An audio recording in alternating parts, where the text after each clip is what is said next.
Bison के हमले में एक महिला की मौत, एक घायल। जिले के निशिगंज इलाके में रविवार सुबह 2 बाइसोनों ने जमकर उत्पात मचाया।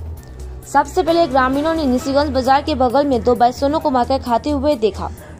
तुरंत वन विभाग को सूचना दी गई। वन विभाग के अधिकारी आए और निशिगंज चौकी की पुलिस भी मौके पर पहुंची और हालात को नियंत्रित करने में जुट गए।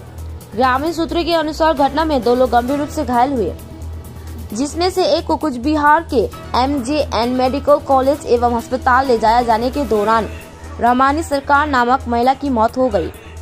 उसकी बेटे सैम सरकार ने कहा कि स्थानीय निवासियों से मिली जानकारी के बाद वो अपने निशिगंज कोकोपारा गांव पहुंचे।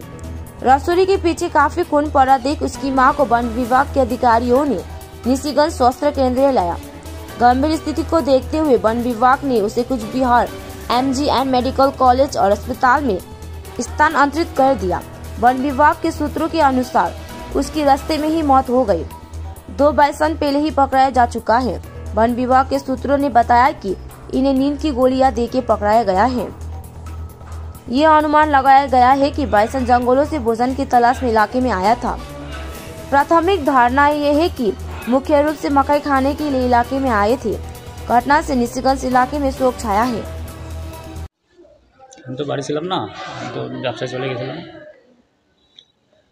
তারপরে শুনলাম যে বাইসান বার হয়েছে। এখন লোক সব দৌড়াদৌড়ি লাগাইছে রাস্তাঘাটে। ফরেস্ট ডিপার্টমেন্টও বারবার গাড়ি নিয়ে যাচ্ছে আসছে।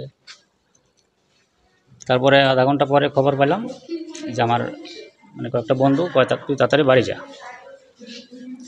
আমি ফুচকার ব্যবসা করি। ফুচকা নিয়ে গেলাম আমি। যখন বলতেছে তাড়াতাড়ি বাড়ি যা, আমি কেন কী হয়েছে? তোদের বাড়ির ওদিকে বাইসান আছে তো, তুই তাড়াতাড়ি বাড়ি যা। তখন আমি মানে অনুমান ভাবতে পারছি যে তাহলে কারো কোথাও ক্ষতি হয়েছে। তবুও আমি জিজ্ঞাসা করছি যে কার কী হয়েছে বল না রে। তারপর বললো যে তোর মাকে ঢিসা মারছে বাইসান। আমি কীরকম অবস্থা?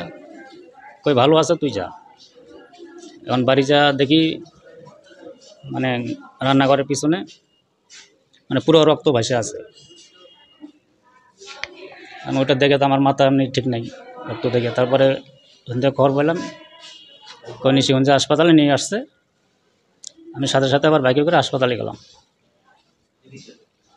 যাওয়ার পর দেখি এবারে অ্যাম্বুলেন্সে উঠাইছে, কুচবিহারে নিয়ে আসবে। ওই গাড়িতে আমি সাথে দেখা পাইলাম। পরে আমি ওই গাড়িতে করে আসলাম। গাড়িতে ওইটা দেখি যে মার যে অবস্থা দেখা মানে কী আর বলবো, মানে গালে যে এই যে এই খলিটা এই নিগেন থেকে একবার পুরোটাই উঠায় ফেলাইছে। মানে খালি চোখটা একটু বাইচা আছে। মানে এইভাবে যে মারবে মাকে ওই বাইচা নাইসা। এখন দেখি এটা ফরেস্ট ডিপার্টমেন্ট কি মানে কি সাহায্য করা আমাকে। ফরেস্ট ডিপার্টমেন্টের থেকে কি কোনো আধিকারিকরা এখন ওখানে পৌঁছেছে আপনি জানেন? ওরাই হাসপাতালে নিয়ে গেছিলো, নিশিগঞ্জ হাসপাতালে।